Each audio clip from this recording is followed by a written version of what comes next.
আল্লাহ পাকের দরবারে লাখো কোটি শুকরিয়া আদায় করি যে মহান আল্লাহ সুবহানাহু ওয়া তাআলা আজকে আমাদেরকে 7 দিন পরে পবিত্র জুমার নামাজ আদায় করার উদ্দেশ্যে আমাদেরকে উপস্থিত হওয়ার তৌফিক এনায়েত করেছেন। সেই মহান মালিকের দরবারে আমরা শুকরগুজার হচ্ছি, করছি আলহামদুলিল্লাহ। লাখো কোটি দরুদ ও সালাম পেশ করছি বিশ্ব মানবতার মহান শিক্ষক, বিশ্ব নেতা সাইয়্যিদুল মুরসালিন রাহমাতুল লিল আলামিন মুহাম্মদুর রাসূলুল্লাহ সাল্লাল্লাহু আলাইহি ওয়াসাল্লাম। সম্মানিত উপস্থিতি, আজকের খুতবায় সংক্ষিপ্ত আকারে আলোচনা করব ঈমান আনার কি গুরুত্ব রয়েছে, কার উপরে আমরা ঈমান আনবো, বিষয়গুলো নিয়ে সংক্ষিপ্ত আকারে আমরা আজকের খুতবাতে আলোচনা করব ইনশাআল্লাহ। সূরা বাকারা 255 নম্বর আয়াত, আয়াতুল কুরসি নামে খ্যাত। এটি আমরা পড়ে থাকি প্রত্যেক সালাতের পরে, ফরজ সালাতের পরে। এছাড়াও বিভিন্ন উপকার ফায়দা আমরা জেনে থাকি, কিন্তু এই আয়াতের মধ্যে গুরুত্বপূর্ণ একটা তত্ত্ব কথা রয়েছে, এই সম্পর্কে আমরা অনেকেই অবগত নই। এই আয়াতের মধ্যে আল্লাহ রাব্বুল আলামিন তিনি যে স্রষ্টা, তিনি যে খালেক, তিনি যে রব, তার পরিচয় তিনি নিজেই দিয়েছেন। এই আয়াতের অসংখ্য ফজিলত রয়েছে, কিন্তু যেই স্রষ্টা আমাদেরকে সৃষ্টি করেছেন, যিনি আমাদের রব, যিনি আমাদের মালিক, তার পরিচয় তিনি নিজেই দিয়েছেন। তিনি যদি তার পরিচয় নিজে না দিতেন, তাহলে পৃথিবীতে মানুষের মধ্যে স্রষ্টাকে নিয়ে বিভিন্ন ধরনের বাক বিতণ্ডা সৃষ্টি হয়ে যেত। এই জন্য আল্লাহ রাব্বুল আলামিন তিনি যে স্রষ্টা, তিনি যে রব, তার পরিচয় তিনি নিজেই ব্যক্ত করেছেন। পৃথিবীতে স্রষ্টাকে, রবকে মানুষ বিভিন্ন নামে আখ্যায়িত করে থাকে। অন্যান্য ধর্মাবলম্বী যারা রয়েছে, দেখবেন খ্রিস্টানরা রবকে গড বলে থাকে, তাই না? হিন্দুরা ভগবান বলে থাকে। এই যে গড বললো, এর কিন্তু স্ত্রীলিঙ্গ রয়েছে। হিন্দুরা যে ভগবান বলে থাকে, এর কিন্তু স্ত্রীলিঙ্গ রয়েছে। কিন্তু আল্লাহ রাব্বুল আলামিন নিজেই তার পরিচয় দিয়েছেন যে এই আল্লাহ শব্দের মধ্যে কোনো স্ত্রীলিঙ্গ নেই। এই আয়াতুল কুরসির মধ্যে আল্লাহ রাব্বুল আলামিনের যাবতীয় গুণাবলী আল্লাহ নিজেই ব্যক্ত করেছেন। কিভাবে ব্যক্ত করেছেন দেখুন। প্রথমে একটু আমরা জেনে নিই আয়াতুল কুরসির কিছু ফজিলত রয়েছে, সেই ফজিলতের কথা। যেহেতু এই আয়াতটি কোরআন কারীমের মধ্যে সবচেয়ে ফজিলতের দিক থেকে, মর্যাদার দিক থেকে, বড়র দিক থেকে সবচেয়ে বিশাল আকারে বড়, মর্যাদার দিক থেকে সবচেয়ে বেশি। হাদিসের মধ্যে এসেছে, বুখারী ও মুসলিমের হাদিস, উবাই হুয়া ইবনু কাব সাআলাহু আন-নবী সাল্লাল্লাহু আলাইহি ওয়াসাল্লাম। উবাই বিন কাবকে নবী সাল্লাল্লাহু আলাইহি ওয়াসাল্লাম প্রশ্ন করেছেন, জিজ্ঞাসা করেছেন, আইয়ু আয়াতিন ফি কিতাবিল্লাহি আল-মুআযাম, কোরআন কারীমের মধ্যে সবচেয়ে উত্তম, মর্যাদার দিক থেকে বিশাল এমন একটি আয়াতের কথা তুমি কি জানো?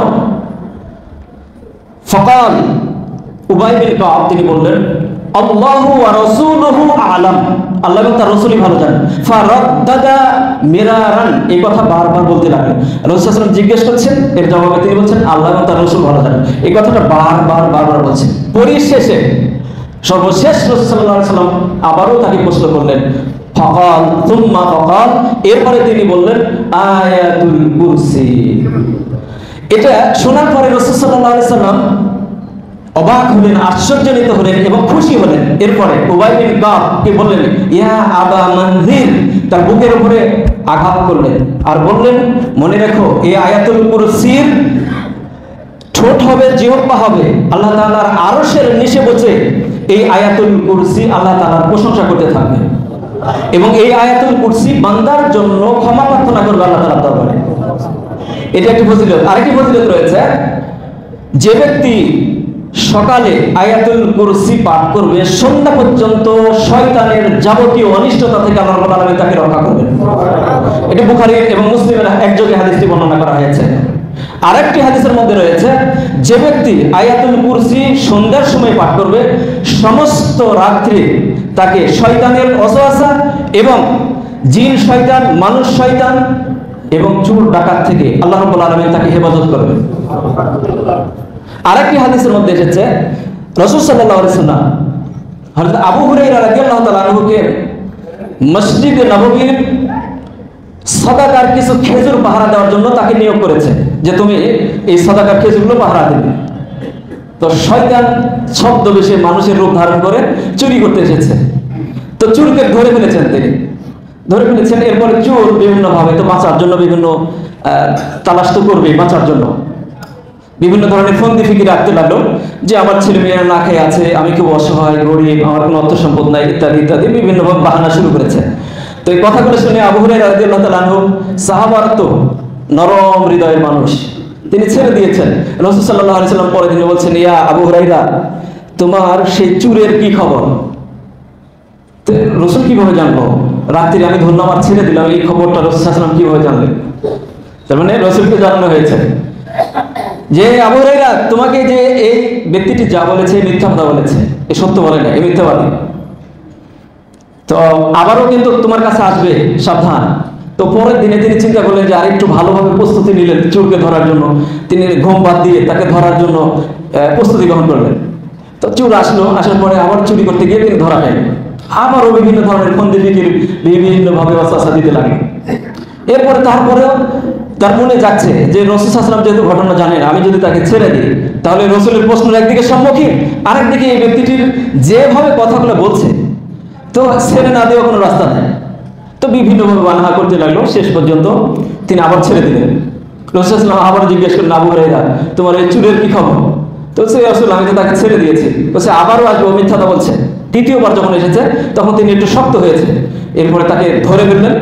ধরে ফেলার পরে বিভিন্নভাবে তিনিও দেখলেন যে আর বাহানা করে কাজ হবে না, কারণ দুইবার চলে গেছে সময়। তিনি আর বাহানা করলেন তো করলেন। এরপরে বললেন যে আবু হুরায়রা, তোমাকে একটা ওষুধ শিক্ষা দিই, ওই ওষুধটা যদি তুমি প্রয়োগ করো তাহলে আমি কিন্তু আর আসবো না। সেটি কি?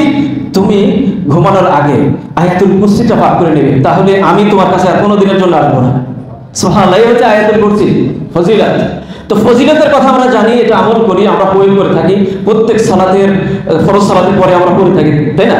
পড়ারও ফজিলত রয়েছে, হাদিসের মধ্যে রয়েছে। রাসূল সাল্লাল্লাহু আলাইহি ওয়াসাল্লাম বলেছেন, মান করাআ আয়াতুল কুরসি ফি দুবুরিন কুল্লি সালাতিন মাকতুবাতিন লাম ইয়ামনাউহু মিন দুখুলিল জান্নাহ আল্লা ইয়ামুত। এই হাদিসের তরজমা হচ্ছে, যে ব্যক্তি প্রত্যেক ফরজ সালাতের পরে আয়াতুল কুরসি পাঠ করবে, সে জান্নাত তার জন্য উপধারিত হয়ে গিয়েছে। জান্নাত পায় না কি জন্য? যে এখনো সে মৃত্যুবরণ করে নাই, তাই। তো সে মৃত্যুবরণ করলেই তার জন্য জান্নাত। তো এক্সট্রা একটা সওয়াব। আমরা যদি আমল আখলাক আমরা ভালো করি, ইসলাম শরীয়তের বিধিবিধান যদি আমরা সঠিকভাবে পালন করি, আমাদের যদি সামান্যটুকু কিছু ত্রুটি বিচ্যুতি থেকে থাকে, আয়াতুল কুরসির বিনিময়ে ইনশাআল্লাহ আল্লাহ রাব্বুল আলামিন আমাদেরকে ক্ষমা করে দেবেন। কারণ হাদিসে এসেছে, এইভাবে বলা হয়েছে। তো এই হচ্ছে আয়াতুল কুরসির ফজিলত। তো আল্লাহ রাব্বুল আলামিন এই আয়াতুল কুরসির সূরা বাকারার 255 নম্বর আয়াতের মধ্যে বললেন। তো 255 নম্বর আয়াতের এত পরে গিয়ে আল্লাহ রাব্বুল আলামিন তার পরিচয় কেন দিলেন? এখানে দেখেন, আল্লাহু লা ইলাহা ইল্লা হুয়াল হাইয়ুল কাইয়ুম। আল্লাহ, তিনি ছাড়া কোনো সত্যিকার অর্থে মাবুদ নেই, তিনি চিরঞ্জীব, তিনি এই পৃথিবীকে তিনি ধারণ করে আছেন। দেখেন আল্লাহর বিশালত্বের পরিচয় এখানে দিয়েছে কিন্তু। তো প্রথমে বলছেন আল্লাহ, তারপর বলছেন লা ইলাহা ইল্লাল্লাহ, তিনি ছাড়া সত্যিকার অর্থে কোনো মাবুদ নেই, তিনি সবকিছুকে ধারণ করে আছেন, আর তিনি মৃত্যুবরণ করেন না, তিনি চিরঞ্জীব, তাই না? এই কথা তো এখানে বলছে। তো কোরআনে কারিমের এই সূরা বাকারার 255 নম্বর আয়াতের মধ্যে আল্লাহর এই পরিচয় কেন দিলেন? এই আয়াতটাকে ভালোভাবে উপলব্ধি করার জন্য আপনাকে আরেকটু আগে থেকে বুঝতে হবে। কোরআনে কারিমের 32 রুকুটা কোনটাই আমাদেরকে বুঝতে হবে, তারপরে এর মর্ম কথা কিন্তু আমরা বুঝতে পারবো। আয়াতুল কুরসি 32 রুকুর মধ্যে এসেছে যে দিন প্রতিষ্ঠা করার জন্য প্রয়োজন হবে নিজেদের জান এবং মালকে উৎসর্গ করা। আচ্ছা, দিন প্রতিষ্ঠা যে আপনি করবেন, কার জন্য করবেন? আল্লাহর জন্য। ওই আল্লাহর পরিচয় জানতে হবে না? আমরা আমাদের যে জীবনটাকে আমরা দিয়ে দিব আল্লাহর রাস্তায়, তাই না? আমাদের সম্পদ দান করে দিব, কার জন্য দিব? ওই আল্লাহ সম্পর্কে আপনাকে জানতে হবে না? আল্লাহ বললেই আপনি দিয়ে দিবেন? আল্লাহর পরিচয়টা তো আমাদেরকে জানতে হবে, তাই না? এই জন্য আল্লাহ বললেন, পরে এসে তার পরিচয়টা দিচ্ছেন আর কি। তো 32 রুকুর মধ্যে বলছে যে আল্লাহ তাআলা হচ্ছে তিনি, ওই আল্লাহর জন্য তুমি তোমার জীবন, তুমি তোমার এই মাল সম্পত্তি দান করে দিবে, প্রথম নম্বর। এরপরে গিয়ে আলোচনা করা হয়েছে বনি ইসরায়েলরা কিন্তু ওই স্রষ্টা থেকে বিমুখ হয়েছে, সুতরাং তোমরা ওই বনি ইসরায়েলদের থেকে মুখ ফিরিয়ে ওই স্রষ্টার দিকে মুখ ফিরাও। ওই স্রষ্টাটাকে আল্লাহ, তার পরিচয় এখানে আসবে। এরপরে আল্লাহ রাব্বুল আলামিন যুদ্ধক্ষেত্রে মুসলমানদেরকে যে বিজয় দিবে, এই বিজয় কি সংখ্যাধিক্যের বদলে হবে? এখানে বলা আছে সংখ্যাধিক্য দিয়ে নয়, এখানে প্রয়োজন হবে ঈমান, সবর, দৃঢ়তা, কাজের উদ্যমতা, ব্যক্তিত্ব, এই সমস্ত জিনিসের প্রয়োজন হবে। এরপরে এসে বলা হয়েছে যে যুদ্ধ হবে, এই যুদ্ধের যে একটা বিজয় আছে, এই বিজয় আল্লাহ পাক দিবেন। হয় মুসলমানদেরকে বিজয় দিবেন, না হয় কাফেরকে দিবেন। কারণ এই সৃষ্টি জগৎকে, এই পৃথিবীটাকে টিকানোর জন্য রাষ্ট্রপ্রধানের দরকার আছে, নাই? দরকার অবশ্যই আছে। তাছাড়া একটা রাষ্ট্রপ্রধান যদি না থাকে তাহলে সেই দেশটা তো চলবে না, বিশৃঙ্খলা সৃষ্টি হয়ে যাবে। তো এখানে আপনাকে যে বিজয় আল্লাহ দিবেন, হয় মুসলমানদেরকে বিজয় দিবেন, না হয় কাফেরদেরকে বিজয় দিবেন। মুসলমানদেরকে বিজয় দিবে যদি মুসলমানরা তার শর্তগুলো পালন করে থাকে। কাফের যদি মুসলমানরা এখানে ব্যর্থ হয়ে যায়, ইমানের দিক থেকে, ধৈর্যের দিক থেকে, দৃঢ়তার দিক থেকে, তার ব্যক্তিত্বের দিক থেকে যদি দুর্বল হয়ে যায়, তাহলে কাফেরদেরকে আল্লাহ বিজয় দিবেন। এই পৃথিবীতে তো চলতে হবে, তাই না? এরপরে গিয়ে আচ্ছা, এই যে যুদ্ধ হবে, আল্লাহ যে বিজয় দিবেন, আল্লাহ রাব্বুল আলামিনের কাছে নিজের জান এবং মালকে উৎসর্গ করে দিতে হবে। কার কাছে উৎসর্গ করতে হবে? আল্লাহর দরবারে। এই জন্য পরবর্তী আয়াতের মধ্যে, এই আয়াতুল কুরসির মধ্যে আল্লাহ বলেছেন আল্লাহ, আল্লাহু লা ইলাহা ইল্লা হুয়াল হাইয়ুল কাইয়ুম। আল্লাহ তিনি ছাড়া সত্যিকার অর্থে কোনো মাবুদ নেই। এখানে আল্লাহ শব্দটা দেখেন, আল্লাহ শব্দটার পরিচয় আল্লাহ রাব্বুল আলামিন বিভিন্নভাবে কোরআনে কারিমের মধ্যে দিয়েছে। পৃথিবীতে এমন কোনো ধর্ম নাই, এমন কোনো কিতাব নাই যে কিতাবের মধ্যে তার স্রষ্টাকে এত সুন্দরভাবে পরিচয় দিয়েছে। আল্লাহ শব্দ দিয়ে আল্লাহ নিজেই পরিচয় দিয়েছেন। বলা হয়েছে আল্লাহু লা ইলাহা ইল্লা হুয়াল হাইয়ুল কাইয়ুম। এখানে আল্লাহ শব্দ থেকে যদি আপনি আলিফটা বাদ দিয়ে দেন, তাহলে থাকে লিল্লাহ। এই লিল্লাহ দিয়ে আল্লাহ রাব্বুল আলামিন এই আয়াতুল কুরসির মধ্যে পরিচয় দিয়েছেন। আল্লাহ রাব্বুল আলামিন বলেছেন লিল্লাহি মা ফিস সামাওয়াতি ওয়া মা ফিল আরদ। এখানে লাম শব্দটা বাদ দেন, দেখেন থাকে লাহু। লাহু দিয়ে আল্লাহ রাব্বুল আলামিনের পরিচয় এই আয়াতুল কুরসির মধ্যে আল্লাহ পাক দিয়েছেন। লাহু মা ফিস সামাওয়াতি ওয়া মা ফিল আরদ। এরপরে হু থাকে, হু দিয়ে আল্লাহর পরিচয় আছে। আল্লাহ রাব্বুল আলামিন বলেছেন ইন্নাহু হুয়াল গফুরুর রহিম। হুয়াল গফুরুর রহিম আল্লাহ রাব্বুল আলামিনের পরিচয় আল্লাহ এইভাবে দিয়েছেন।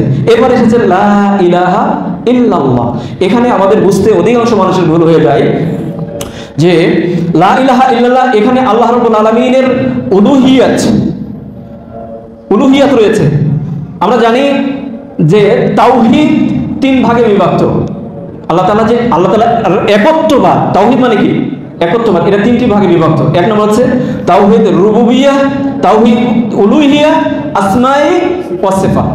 তো রুবুবিয়্যাহ হচ্ছে আল্লাহ রাব্বুল আলামিন রব, তিনি স্রষ্টা, তিনি খালেক, তিনি রাজেক।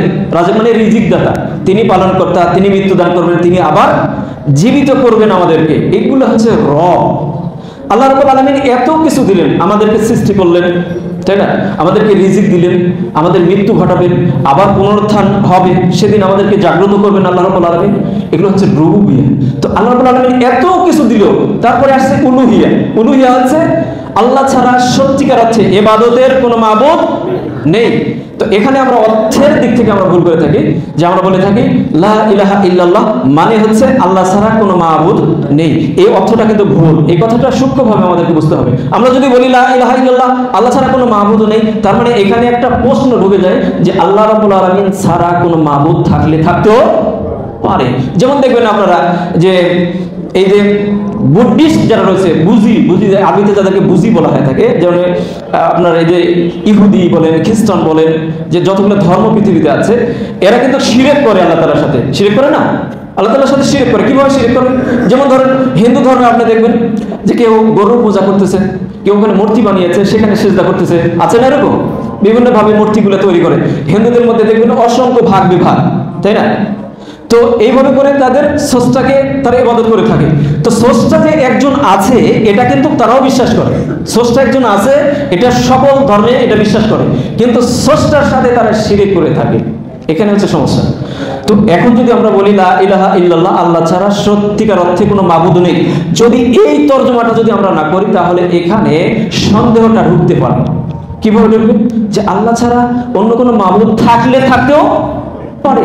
যেমন আমাদের ইসলামিক স্কলারদের মধ্যেও এই সন্দেহটা ঢুকেছে। আপনারা শুনেছেন ইবনে আরাবি নামের একজন ব্যক্তি, তিনি জাদরাইল একজন আলেম ছিল, ইবনে আরাবি। তিনি আকীদা সম্পর্কে কথা বলেছেন, বই লিখেছেন, শত শত বই তার রয়েছে। ইবনে আরাবি এখানে ওয়াহদাতুল উজুদে সে বিশ্বাস করে। ওয়াহদাতুল উজুদ মানে আল্লাহ রাব্বুল আলামিন বান্দার মধ্যে ঢুকে যায়, আল্লাহ রাব্বুল আলামিন বান্দার মধ্যে কখনো বিলীন হয়ে যায়। যেমন দেখেন এই যে লা ইলাহা ইল্লাল্লাহ, আল্লাহ ছাড়া কোনো মাবুদ নেই, এই সংক্ষেপে এই তর্জমা করার কারণে তিনি চিন্তা ফিকির করে এটা বলেছেন যে আল্লাহ তাআলা বান্দার মধ্যে ঢুকে যায়। এখন যদি আমরা যদি এটা সঠিক তর্জমা যদি করতাম এইভাবে যে আল্লাহ ছাড়া সত্যিকার অর্থে কোনো মাবুদ নেই, তাহলে যত ধরনের শিরকি মাবুদ রয়েছে সব কিছু এখান থেকে ডিলিট হয়ে চলে যেত। তার মানে আল্লাহ ছাড়া একমাত্রই কেবলমাত্র শুধুমাত্র আল্লাহ রাব্বুল আলামিন ইবাদতের যোগ্য। এটা হচ্ছে এর শাব্দিক অর্থ, লা ইলাহা ইল্লাল্লাহ। এখানে আমরা সেভ করি মাথায় যে আল্লাহ ছাড়া সত্যিকার অর্থে কোনো মাবুদ নেই। আমরা এই তর্জমা করবো না যে আল্লাহ ছাড়া কোনো মাবুদ নেই, এই তর্জমাটা কিন্তু এখানে ভুল হয়ে যাবে। এটা বোঝা যাচ্ছে ইনশাআল্লাহ। এরপরে আসি হুয়াল হাইয়ুল কাইয়ুম। আল্লাহ রাব্বুল আলামিন চিরঞ্জীব, তিনি জীবিত আছেন, তিনি কি মৃত্যুবরণ করবেন? অসংখ্য আয়াতের মধ্যে আল্লাহ রাব্বুল আলামিন বর্ণনা করে দিয়েছেন। কোরআনে কারীমের 30 পারা কোরআনের মধ্যে 10 পারায় পরকালীন জগৎ সম্পর্কে আলোচনা করা হয়েছে। তার মানে পরকালীন জগৎ আলোচনা করা হয়েছে, তার মানে এই দুনিয়াটা শেষ হয়ে যাবে একদিন। আল্লাহ রাব্বুল আলামিন সূরা আল কারিয়ার মধ্যে বলেন আল কারিয়া মাল কারিয়া ওয়া মা আদরাকা মাল কারিয়া ইয়াউমা ইয়াকুনুন নাসু কাল ফারাশিল মাবথুস ওয়া তাকুনুল জিবালু কাল ইহনিল মানফুশ। দেখেন আল কারিয়া মহা দুর্ঘটনা, মহা দুর্ঘটনা। ওয়া মা আদরাকা মাল কারিয়া, আপনি কি জানেন মহা দুর্ঘটনা কি? ইয়াউমা ইয়াকুনুন নাসু কাল ফারাশিল মাবথুস, যেদিন মানুষ পঙ্গপালের মতো দৌড়াতে থাকবে। ওয়া তাকুনুল জিবালু কাল ইহনিল মানফুশ, সেদিন পাহাড়গুলো ধ্বনিত তুলার মতো উড়তে থাকবে। যেমন দেখবেন এক সময়ে তুলা গাছ থেকে যখন বাতাস এসে যায় তুলাগুলো উড়তে থাকে না, এই পাহাড়গুলো সেভাবে উড়তে থাকবে। মানে দুনিয়াটা ধ্বংস হয়ে যাবে। পৃথিবী যখন ধ্বংস হয়ে যাবে তখন পরকালীন আরেকটা জগৎ রয়েছে, সেখানে মানুষকে উঠতে হবে। ইযা যুলজিলাতিল আরদু জিলজালাহা, যেদিন পৃথিবীকে কঠিন ভাবে ঝাঁকুনি মারা হবে, পৃথিবী কাঁপতে থাকবে, থরথর করে পৃথিবী কাঁপতে থাকবে। ইযা যুলজিলাতিল আরদু জিলজালাহা ওয়া আখরাজাতিল আরদু আতকালাহা, পৃথিবীতে যত বোঝা রয়েছে, ভারী জিনিস রয়েছে, সবগুলো মাটি তাকে উগলিয়ে দিবে, সবকিছু বের হয়ে আসবে। তার মানে পৃথিবী ধ্বংস হয়ে যাবে, মানুষ সব মৃত্যুবরণ করবে, আবার পরকালীন জগতে উত্থিত হবে। কিন্তু আল্লাহ রাব্বুল আলামিন কি মৃত্যুবরণ করবেন? বলেন হুয়াল হাইয়ুল কাইয়ুম, তিনি চিরঞ্জীব, তার কোনো মৃত্যু হবে না। আল্লাহ রাব্বুল আলামিন এই কথাটাই কোরআনে কারীমের মধ্যে এইভাবে বলছেন যে সব কিছু ধ্বংসশীল, আল্লাহ রাব্বুল আলামিনের সত্তা কেবলমাত্র স্থায়ী, চিরঞ্জীব, তিনি মৃত্যুবরণ করবেন না, সব কিছু ধ্বংস হয়ে যাবে। কুল্লু নাফসিন যায়িকাতুল মউত, সব কিছু মৃত্যুবরণ করবে। আইনামা তাকুনু ইউদরিকুমুল মউত, তোমরা যেখানে থাকো মৃত্যু তোমাদেরকে গ্রেফতার করবে। তো আল্লাহ রাব্বুল আলামিন চিরঞ্জীব, পৃথিবী ধ্বংসশীল, সব কিছু ধ্বংস হয়ে যাবে। এরপরে বলছেন হুয়াল হাইয়ুল কাইয়ুম। কাইয়ুম মানে আল্লাহ রাব্বুল আলামিন এই পৃথিবীকে ধারণ করে আছে। আল্লাহ রাব্বুল আলামিন যদি মৃত্যুবরণ করেন তাহলে পৃথিবীকে কে ধারণ করে থাকবে? আর কোরআনে আল্লাহ রাব্বুল আলামিন বলেন যে তিনি পৃথিবীকে ধারণ করে আছেন। কিভাবে ধারণ করে আছেন এই চিন্তা দেখেন, আয়াতুল কুরসির মধ্যে কি তথ্য কথা এখানে রয়েছে। স্রষ্টার পরিচয় আল্লাহ রাব্বুল আলামিন কিভাবে তিনি নিজে দিয়েছেন। কাইয়ুম শব্দটা তিনি পৃথিবীকে ধারণ করে আছেন। কিভাবে ধারণ করে আছেন? এই পৃথিবীকে নিয়ে আমরা কি কখনো চিন্তা করেছি? আমরা কখনো চিন্তা করি না। পৃথিবী নিয়ে বিজ্ঞানীরা চিন্তা করেছে, যারা বিজ্ঞানী রয়েছে তারা চিন্তা করেছে যে পৃথিবীর তৈরি হলো কেমনে। বিজ্ঞানীদের এই চিন্তাটা ভুল প্রমাণিত হয়েছে। বিজ্ঞানীদের চিন্তাটা দেখুন, আল্লাহ রাব্বুল আলামিন যে আসমান এবং জমিন, হুয়াল্লাযী খালাকা সাবআ সামাওয়াতিন তিবাকা, আল্লাহ রাব্বুল আলামিন সপ্তম আসমান সৃষ্টি করেছেন, স্তরে স্তরে বানিয়েছেন। তো বিজ্ঞানীরা এই পৃথিবীটাকে নিয়ে চিন্তা করেছে এই পৃথিবীটা হলো কেমনে। চিন্তা করে তারা বের করেছে যে সূর্য একটি শক্তিশালী গ্রহ। তো এই সূর্যের পাশে একটা জ্যোতিষ্ক ঘুরতে থাকে, ঘুরতে গিয়ে মানে সূর্যের পাশে ঘুরতে গিয়ে এক পর্যায়ে সূর্যের সাথে ওই জ্যোতিষ্কর একটা ধাক্কা হয়। ধাক্কা খেয়ে সূর্যের একটা কণা সেখান থেকে ভেঙে পড়ে যায়, মহাশূন্যে ঘুরতে থাকে। ঘুরতে পৃথিবীর জন্ম হয়েছে। এটা হচ্ছে বিজ্ঞানীদের ধারণা, বিজ্ঞানীদের থিওরি। তো আল্লাহ রাব্বুল আলামিন কোরআনে কারীমের মধ্যে এই কথাটাই বলছেন, লা শামসু ইয়ানবাগি লাহা লা শামসু ইয়ামবাগি লাহা আন তুদরিকাল কমার ওয়ালাল লাইলু সাবিকুন নাহার ওয়া কুল্লুন ফি ফালাকিন ইয়াসবাহুন। সূর্যের ক্ষমতা নাই চন্দ্রকে অতিক্রম করার, আবার রাতের ক্ষমতা নাই দিনকে ওভারটেক করার, অথবা দিনের ক্ষমতা নাই রাতকে ওভারটেক করার। প্রত্যেকটা গ্রহ তার নিজস্ব কক্ষপথে ঘুরছে। কোরআন এই কথা বলছে, তাহলে কোরআনের কথা আর বিজ্ঞানের কথার মধ্যে কন্ট্রাডিকশন হলো না এখানে? তো এখন মেনে নেব আমরা কোনটা? বিজ্ঞানীরা বলছে দুর্ঘটনার মধ্যে দিয়ে পৃথিবীর জন্ম হয়েছে। আচ্ছা, কোনো একটা জিনিস দুর্ঘটনার মধ্যে দিয়ে যদি হয় সেটা কি আমরা কাজে লাগাতে পারি বলেন? যেমন ধরেন দুটি বাস মুখোমুখি অ্যাক্সিডেন্ট হলো, বাসের যে গ্লাস রয়েছে ওই গ্লাসটা ভেঙে চুরমার হয়ে গিয়েছে। এখন ওই গ্লাস দিয়ে আপনি কি একটা আয়না, যেটা দিয়ে আমরা ফেস দেখি, ওটা কি আমরা প্রস্তুত আকারে দেখতে পাবো? আমরা দেখতে পাবো না। তাহলে দুর্ঘটনার মধ্যে দিয়ে যা ঘটে আমাদের মনে করতে হবে সেটা কোনো কাজে লাগে না। তো বিজ্ঞানীরা বলছে যে দুর্ঘটনার মধ্যে দিয়ে পৃথিবীর জন্ম হয়েছে। তো আসলে কি তাই? না, আল্লাহ রাব্বুল আলামিন এই জমিন, আসমান জমিনকে সৃষ্টি করেছেন তার পরিকল্পনা মাফিক। এই জগৎটাকে বাঁচিয়ে রাখার জন্য এই পৃথিবী নামক এই গ্রহকে তিনি তৈরি করেছেন, সৃষ্টি করেছেন। সুবহানাল্লাহ, এই হচ্ছে রব। যেমন দেখুন না, সাতটা আসমান আল্লাহ রাব্বুল আলামিন স্তরে স্তরে সৃষ্টি করেছেন। পৃথিবীর বিজ্ঞানীরা একটা আসমান নিয়ে গবেষণা করতে গিয়ে আজ পর্যন্ত শেষ করতে পারে নাই। প্রথম আসমানের দূরত্ব কত দূর আজকের বিজ্ঞানীরা সেটা নির্ণয় করতে পারে নাই। অথচ আল্লাহ বলছেন ওয়াল হাইয়ুল কাইয়ুম, তিনি এগুলোকে ধারণ করে আছেন। সুবহানাল্লাহ। প্রথম আসমানের দূরত্ব কতটুকু? এই যে পৃথিবী একটা গ্রহ, এই পৃথিবী থেকে সূর্য বড়, সূর্যের চাইতে তারকা বড়, তারকার চাইতে গ্যালাক্সি বড়, গ্যালাক্সির চাইতে ব্ল্যাক হোল বড়, এইভাবে করে আরো অসংখ্য গ্রহ আল্লাহ রাব্বুল আলামিন সৃষ্টি করেছে।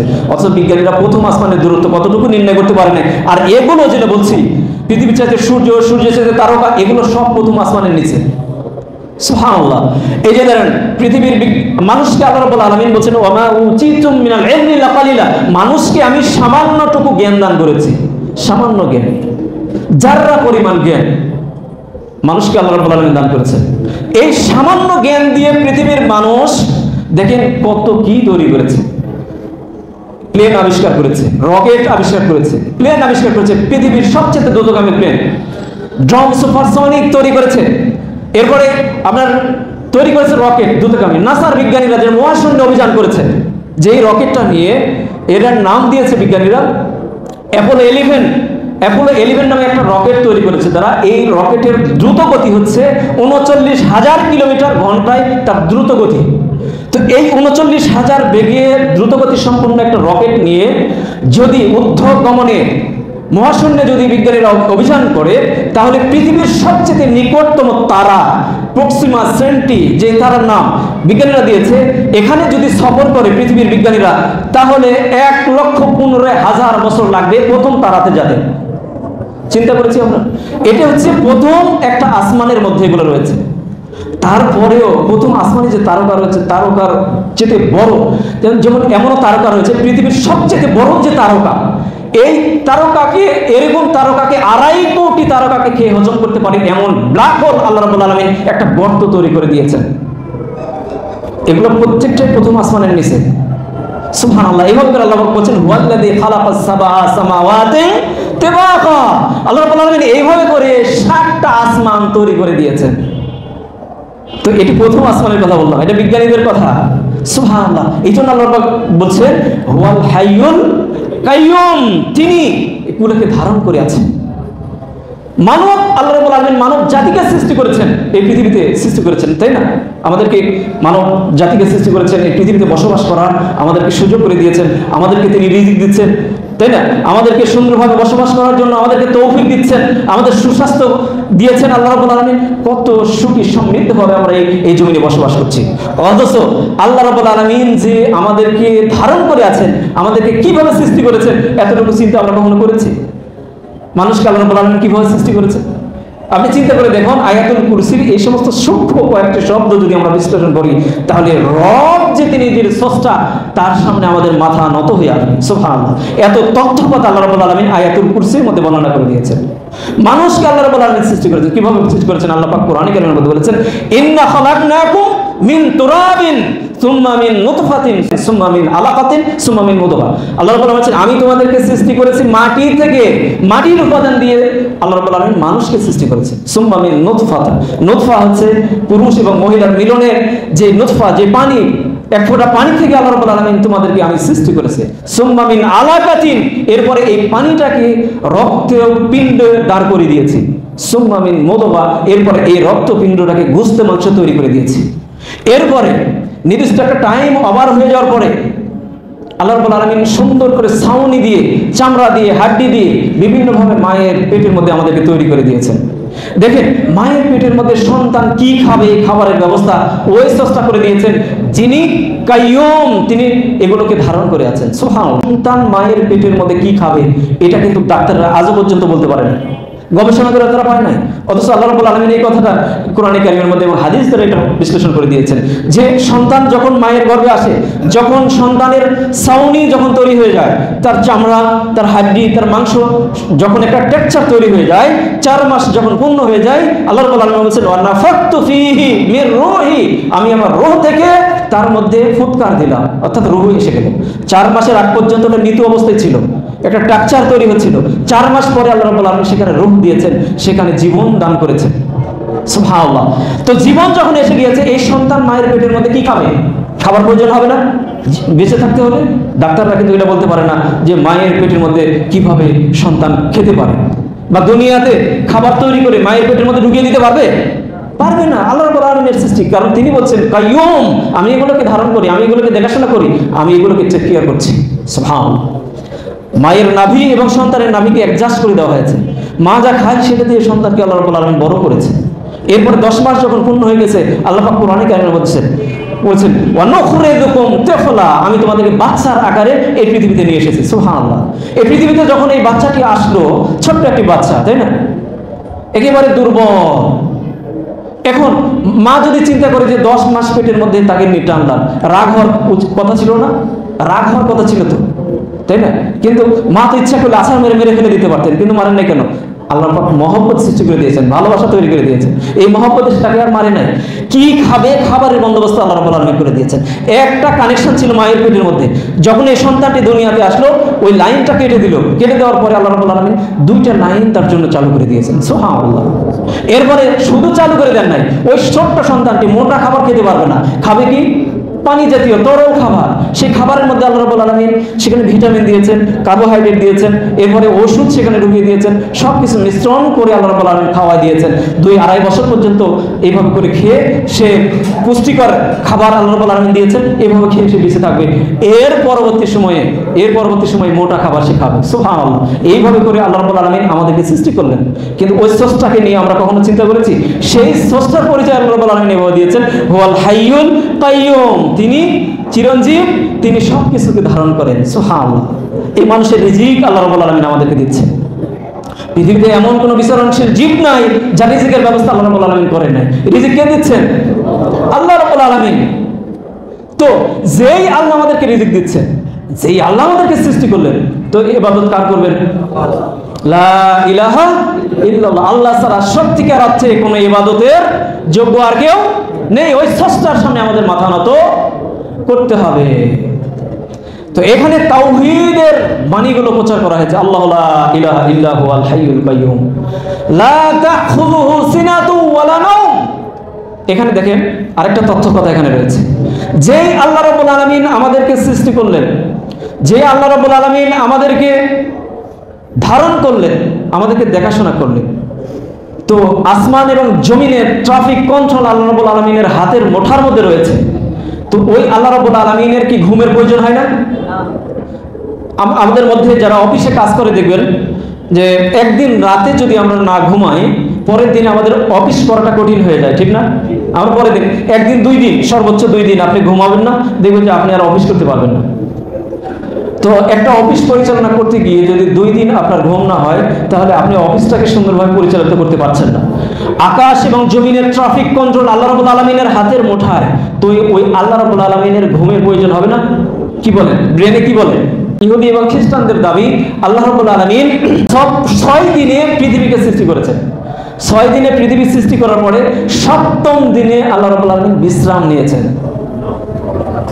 এর পরিপ্রেক্ষিতে আল্লাহ রাব্বুল আলামিন বলছেন লা তাখুযুহু সিনাতুন ওয়ালা নাওম।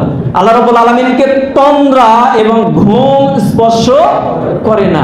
দেখেন এখানে আল্লাহ রাব্বুল আলামিনের হিকমত দেখেন, আগে বলছেন তন্দ্রা, তারপরে ঘুম। যেমন আমরা যখন গভীর ঘুমে আচ্ছন্ন হয়ে যাই, প্রথমে কিন্তু তন্দ্রা আসে, তাই না? আস্তে আস্তে আস্তে আস্তে তারপরে গভীর ঘুমে। আল্লাহ রাব্বুল আলামিন বলছেন আল্লাহ রাব্বুল আলামিনকে ঘুম তো দূরের কথা, তন্দ্রাও তাকে স্পর্শ করে না। তো মুসা আলাইহিস সালাম একবার আল্লাহ তাআলাকে প্রশ্ন করেছিলেন, আল্লাহ তুমি কি ঘুমাও না? তো আল্লাহ পাক বলছে তুমি বিশ্বাস করো না? তো বলছে বিশ্বাস করি আল্লাহ, কিন্তু যদি একটু দেখিয়ে দিতেন। সেম একই প্রশ্ন ইব্রাহিম আলাইহিস সালাম আল্লাহ তাআলাকে বলছিলেন, হে আল্লাহ রব্বি আরিনি কাইফা তুহিল মাউত, হে আল্লাহ তুমি মৃত্যুকে কিভাবে জীবিত করো? আল্লাহ পাক বলছেন আওয়ালাম তুমিন, তুমি বিশ্বাস করো না? বলছে বালা। এখানে আরবি ভাষায় দুইটা শব্দ আছে, একটা হচ্ছে নাম, নাম শব্দের অর্থ হচ্ছে হ্যাঁ, আরেকটা আছে বালা, বালা শব্দের অর্থ হচ্ছে হ্যাঁ। তো এখানে দুইটার মধ্যে পার্থক্য আছে। নাম মানে নরমালি হ্যাঁ, আর বালা যখন বলবো অবশ্যই বিশ্বাস করি, অবশ্যই। তো মুসা আলাইহিস সালাম যখন আল্লাহ তাআলাকে বললেন আল্লাহ তুমি ঘুমাও না, তো এই কথার পরিপ্রেক্ষিতে আল্লাহ রাব্বুল আলামিন মুসা আলাইহিস সালামকে একটু শিক্ষা দেওয়ার জন্য বললেন যে তুমি এক গ্লাস পানি নিয়ে এসো, এক গ্লাস পানি নিয়ে এসো। আল্লাহ পাক অর্ডার করলেন মুসা আলাইহিস সালামকে, তিনি পানি নিয়ে আসলেন। নিয়ে আসার পরে এরপরে আল্লাহ পাক ঘুমকে বললেন ঘুম ওর গিয়ে ধর। ঘুম এসে গিয়েছে, মুহূর্তের মধ্যে হাত থেকে গ্লাসটা পড়ে ভেঙে চুরমার হয়ে গিয়েছে। সাথে সাথে মুসা আলাইহিস সালাম তো নবী, তো তিনি বুঝতে পেরেছেন তার ভুল কোথায়। তিনি ভুল করেছেন না এই প্রশ্ন করে আল্লাহ তুমি কি ঘুমাও না, হ্যাঁ দেখিয়ে দিয়েছেন। তিনি বুঝতে পেরেছেন। কিভাবে বুঝতে পেরেছেন? আল্লাহ রাব্বুল আলামিন এই আকাশ এবং জমিন তিনি সৃষ্টি করেছেন, তিনি এগুলোকে পরিচালনা করছেন।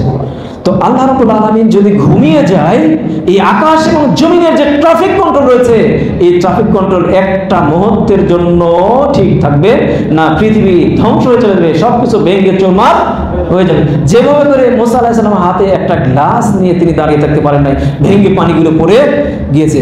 আল্লাহ তাআলা যদি ঘুমিয়ে যায় তাহলে গোটা পৃথিবী ধ্বংস হয়ে যাবে।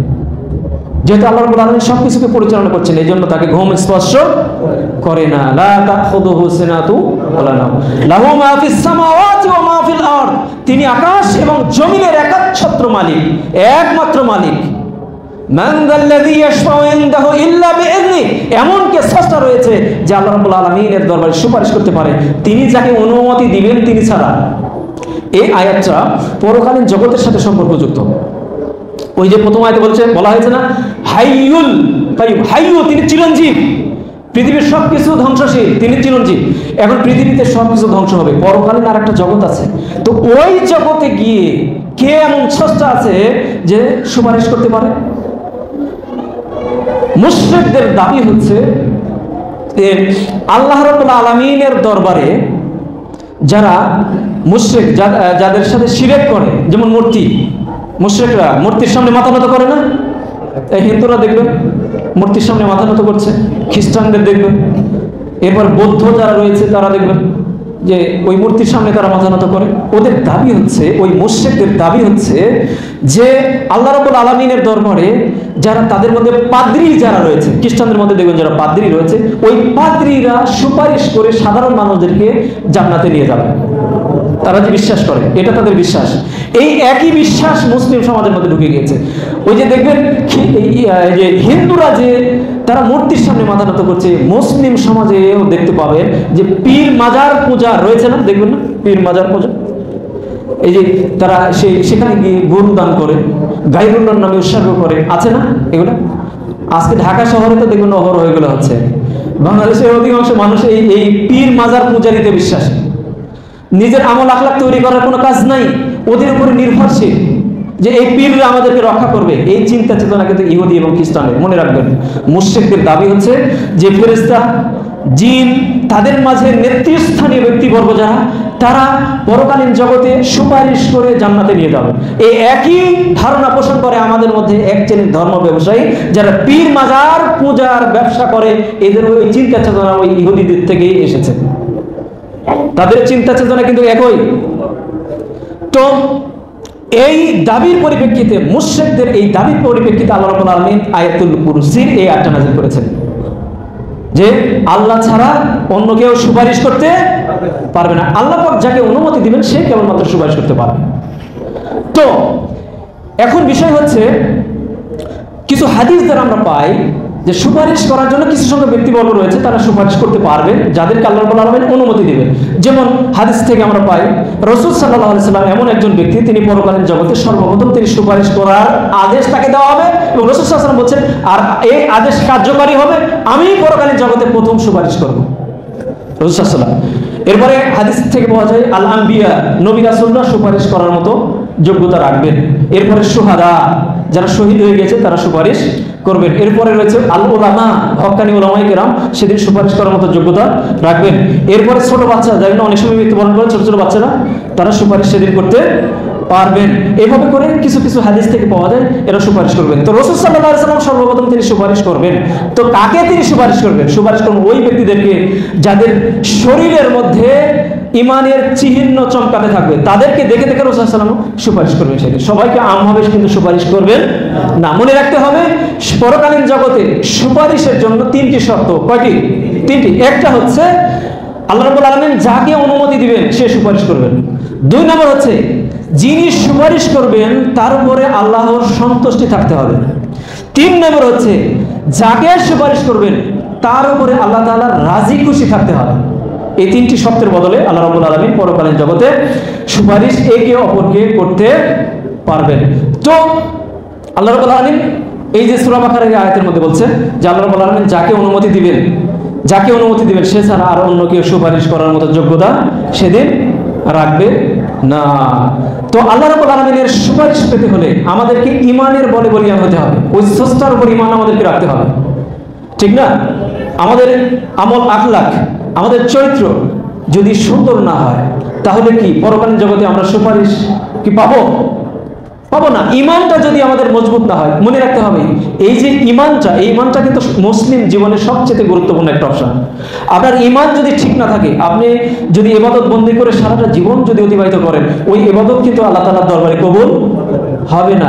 এই জন্য আল্লাহ রাব্বুল আলামিন কোরআন কারীমের মধ্যে বলেছেন ইয়া আইয়ুহাল্লাযীনা আমানু হাল আদুল্লুকুম আলা তিজারাতিন তুনজিকুম মিন আযাবিন আলীম তুমিনুনা বিল্লাহ। হে ইমানদার লোকেরা, আমি কি তোমাদেরকে হাল আদুল্লুকুম আলা তিজারাতিন, একটা ব্যবসার দিকে দিক নির্দেশনা দিব না যে ব্যবসা তোমাদেরকে পরকালীন জগতে রক্ষা করবে? আর তা হচ্ছে তুমিনু বিল্লাহ, এক আল্লাহর উপরে ঈমান। আচ্ছা, এক আল্লাহর উপরে ঈমান, এই শব্দের অর্থটা কি? ঈমান শব্দের অর্থ কি? বিশ্বাস, তাই তো? এই কথাটার মধ্যে কিন্তু ভুল রয়েছে। ঈমান শব্দের অর্থ শুধুমাত্র বিশ্বাস নয়। তো আপনি আল্লাহকে বিশ্বাস করলেন, আপনি সালাত আদায় করলেন না, আপনি আল্লাহর হুকুম আহকামগুলো পালন করলেন না, আপনি অমুসলিম ছিলেন, শাহাদা পাঠ করেছেন, ইসলামে প্রবেশ করেছেন, আপনি কি ঈমানদার? না, ঈমানদার হতে হলে চারটা কাজ লাগবে, চারটা বিষয় লাগবে। কয়টা? চারটা। মনে রাখেন, ঈমান শব্দের অর্থ হচ্ছে বিশ্বাসের সাথে স্বীকৃতি প্রদান।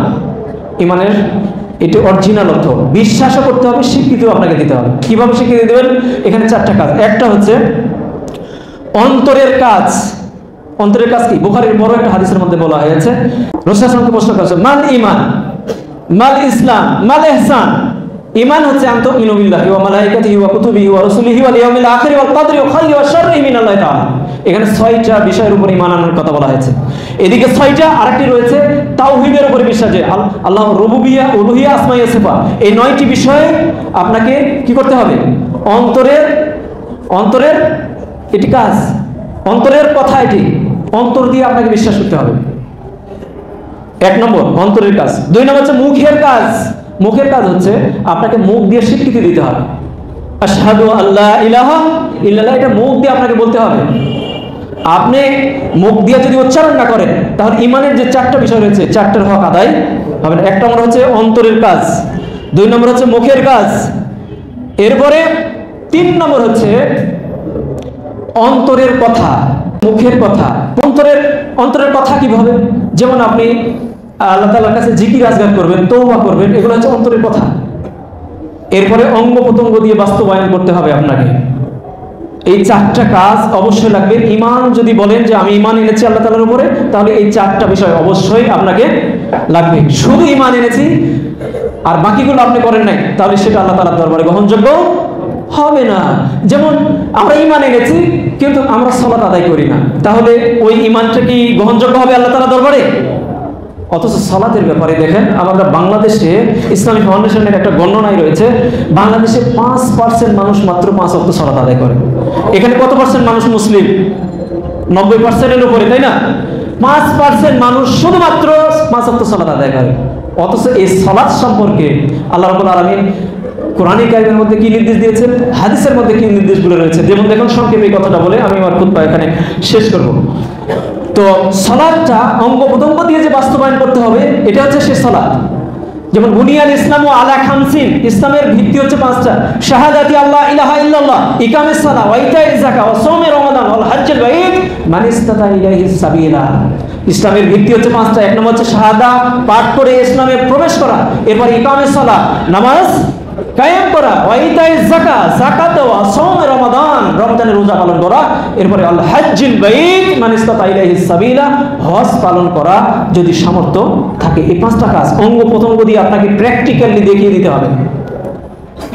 তো বলছিলাম 5% মানুষ সালাত আদায় করে বাংলাদেশে। এই সালাতের ব্যাপারে হাদিসের কি নির্দেশ রয়েছে দেখুন। হাদিসের মধ্যে বলা হয়েছে, মুসনাদে আহমদের হাদিস, সহিহ হাদিস, as-salatu ইমাদুদ্দিন, সালাত হচ্ছে দ্বীনের খুঁটি। মান আকামাহা ফাকাদ আকামাদ্দিন, যে ব্যক্তি নামাজ প্রতিষ্ঠা করলো সে গোটা দ্বীনকে প্রতিষ্ঠা করে ফেললো। ওয়া মান তারাকাহা, যে ব্যক্তি নামাজ ছেড়ে দিল, ফাকাদ হাদামাদ্দিন, সে গোটা দ্বীনকে ধ্বংস করে ফেললো। কি বলছে হাদিসে? চিন্তা করেছি আমরা কখনো এই বিষয়টা? আরেকটা হাদিসের মধ্যে বলা হয়েছে, লা হাদ্দা ফিল ইসলাম লিমান তারাকাস সালাহ, ওই ব্যক্তি ইসলামের কোনো অংশ নেই যে সালাত ছেড়ে দেয়। আরেকটা হাদিসের মধ্যে বলা হয়েছে, বাইনাল আবদ ওয়াল কুফর তারকুস সালাহ, বান্দা এবং কাফেরের মধ্যে পার্থক্য হচ্ছে সালাত। আরেকটা হাদিসের মধ্যে এসেছে, যে হাদিসের মধ্যে বলা হয়েছে সাহাবায়ে কেরাম এটা বিশ্বাসই করতেন না যে কোনো মুসলিম মুমিন সে নামাজ ছেড়ে দেয়, যে নামাজ ছেড়ে দেয় সে মুসলিম, এটা তারা বিশ্বাস করতেন না। দেখেন আমাদের যে ইমাম, 4 জন ইমামকে আমরা বেশি জানি, ইমাম আবু হানিফা রাহিমাহুল্লাহ, ইমাম শাফি রাহিমাহুল্লাহ, ইমাম মালিক, ইমাম আহমদ বিন হাম্বল, তাই না? বিশেষ করে আমরা এই 4 ইমামকে বেশি আমরা ফলো করে থাকি, তাদের মাসলা মাসাইল, তাদের ফতোয়াগুলো আমরা বাস্তব জীবনে প্রতিফলন করে থাকি। তো যে 4 ইমাম কি বলছে দেখুন সালাতের ব্যাপারে। ইমাম আবু হানিফা রাহিমাহুল্লাহ বলেছেন, যে ব্যক্তি সালাত আদায় করবে না, মুসলিম গভর্নমেন্ট যদি রাষ্ট্রপ্রধান ক্ষমতা থাকে অথবা খলিফা যদি ক্ষমতা থাকে, তাহলে ওই বেনামাজি ব্যক্তিকে ধরবে, জেলখানায় ঢুকে তাকে পিটাবে আর নামাজ শিখাবে। এরপরে যখন গোটা কোর্সটা কমপ্লিট হবে তখন জেলখানা তাকে ছেড়ে দেবে। এরপরে ইমাম আহমদ বিন হাম্বল বলছে, যে ব্যক্তি ইচ্ছা করে মান তারাকা সালাতা ফাকাদ কাফারা, যে ব্যক্তি ইচ্ছা করে 1 রাকাত নামাজ ছেড়ে দিল সে কুফরি করলো, সে কাফের, সে ইসলামের শরীয়ত থেকে বের হয়ে গেছে। এই অবস্থায় যদি সে মৃত্যুবরণ করে পরকালীন জগতে সে নাজাত পাবে না, সে চিরস্থায়ী জাহান্নামে প্রবেশ করবে। এটা ইমাম আহমদ বিন হাম্বলের কথা। আর দুনিয়ার শাস্তি হচ্ছে তাকে হত্যা করে ফেলে দিতে হবে। ইমাম মালিক, ইমাম শাফি বলছে, যে ব্যক্তি সালাত আদায় করে না তার দুনিয়ার শাস্তি হচ্ছে দুনিয়াতে তাকে হত্যা করতে হবে, পরকালীন জগতে সে মুক্তি পেতে পারে, তবে জাহান্নামে তাকে যেতে হবে। প্রথমে জাহান্নামে যাবে, কারণ হচ্ছে তার মধ্যে কিছুটা ঈমান রয়েছে, কারণ সে অস্বীকার করেনি, কিন্তু অলসতা বশত শয়তানের ওয়াসওয়াসায় পড়ে মাঝে মাঝে পড়েছে, জোহর পড়েছে তো আসর পড়ে নাই, আসর পড়েছে তো মাগরিব পড়ে নাই, এরকম করেছে অলসতা বশত, কিন্তু অস্বীকার করে নাই। এই অবস্থায় যদি তার মৃত্যু হয় তাহলে সে জাহান্নামে যাবে। আল্লাহ রাব্বুল আলামিনের যদি রহম হয় তাহলে কোনো এক সময় তাকে মাফ করে দিয়ে জান্নাতে দিতে পারে, কারণ তার মধ্যে ঈমান কিছু না কিছু আছে। তো শরীয়তের ইমামরা এই কথাগুলো বলছে সালাত সম্পর্কে, তাহলে সেই সালাতকে আমরা ত্যাগ করতে পারি? তো এই সালাতটা অবশ্যই আমাদেরকে আদায় করতে হবে। শেষে আমি আপনাদেরকে বলি এই কথা যে ইমানের আরেকটি গুরুত্বপূর্ণ অপশন রয়েছে, যে একজন ইমানদার ব্যক্তি তার ব্যক্তিত্ব তৈরি হবে। আমি ইমান এনেছি এই কথা বললে আমার ব্যক্তিত্ব তৈরি হবে। আমরা জানি জাহিলিয়াতের যুগে মানুষ মূর্তির পূজা করত, যখন সে ইসলামের মধ্যে দাখিল হয়েছে, লা ইলাহা ইল্লাল্লাহ এটা পড়ে যখন ইসলামে প্রবেশ করেছে, তার ব্যক্তিত্ব মর্যাদা তৈরি হয়েছে। একজন ইমানদার ব্যক্তি তার মধ্যে অহংকার প্রশ্রয় নেবে না, সে অহংকার থেকে মুক্তি লাভ করবে। আমরা জানি যে মানুষের অহংকার হয় সম্পদের, তাই না? অর্থ সম্পদের অহংকার মানুষের বেশি করে থাকে। আল্লাহ রাব্বুল আলামিন ইচ্ছা করলে এই অর্থ সম্পদ কিন্তু মুহূর্তের মধ্যে ধ্বংস করে দিতে পারেন না? ব্রেনের স্লুপ ঢুলা করে দিলে যেমন দুনিয়ার সব সম্পদ বাই করলে আপনার চিকিৎসা করে সেখান থেকে আপনি মুক্তি পেতে পারবেন না। তো এগুলোর বিষয়গুলোর থেকে মুক্তি পেতে পারে একজন ইমানদার ব্যক্তি। যখন ইমান আনবে তার চরিত্র হবে নির্ভীক, এক আল্লাহ রাব্বুল আলামিনের উপর ইমান আনবে, তার হুকুম আহকাম মেনে চলবে, এটা হচ্ছে ইমানদার ব্যক্তির বৈশিষ্ট্য। এরপরে ইমানদার ব্যক্তির আরেকটি গুরুত্বপূর্ণ বৈশিষ্ট্য রয়েছে যে একজন ইমানদার সে সর্বদা আল্লাহ রাব্বুল আলামিনের দরবারে দান সদকা করবে। দান সদকা এটা ইমানদার ব্যক্তির বৈশিষ্ট্য। আজকে দেখেন এই যে মসজিদ তৈরি হচ্ছে, তৃতীয় তলা মনে হয় চতুর্থ তলা তৈরি হচ্ছে, তাই না? এখানে আমাদেরকে দান করা উচিত বেশি বেশি করে।